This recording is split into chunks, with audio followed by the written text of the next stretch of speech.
ครับสบายดีที่นี้คือบ้านไส้โป้นจิมเป็นหมู่บ้านหนึ่งที่ขึ้นชื่อเรือชาในการเป็นซิมลายในแถวเขตอาจพรที่ถูกใจเป็นหมู่บ้านลายใจหมู่บ้านที่เก่าแก่ตั้งสมัยสงครามโลกตั้งแต่รุ่นปู่รุ่นย่ารุ่นตารุ่นย่ายของย่ายของย่ายของย่ายที่ตายแต่ย่ายหาลายตายก็ร้อยมันแก่เมื่อบ้านแล้วมันอยู่นะ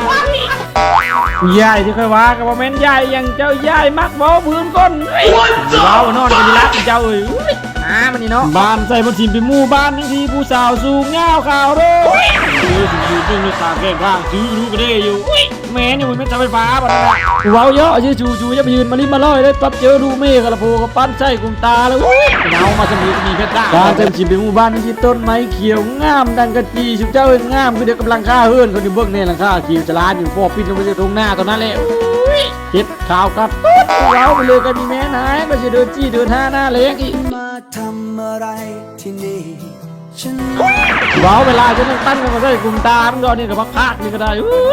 กันผู้ใดจะได้ผู้สาวสูงเงาขาวดูสายพันธุ์แบบฝรั่งแล้วป้าเข้ามาหมู่บ้านใส่บนถิ่นนี่สู่เข้ามาเอานะแม่ก่อนที่เข้ามาสู่กระเบื้องเส้นทางได้ช่วยเหลือเบื้องทางแดงฉลาดอยู่หายก็ชิเลิศกันเข้ามาสงนาผลคือจิพละล้มคือเท้าสมบัติพละล้มโอมขี้ควายเลยแม่นี่มันอยู่พุทโธบนเลือกขี้ควายมึงเกิดยังไงใจกูจำพิษบดมาสู่นี่ก็ขอจบลงเพลงเท่านี้ฝากกดไลค์กดแชร์ฝากกดติดตามในชูจะเพลงอะไรคุณหัวใจโคตรทุกแน่กระโดดเลยสิ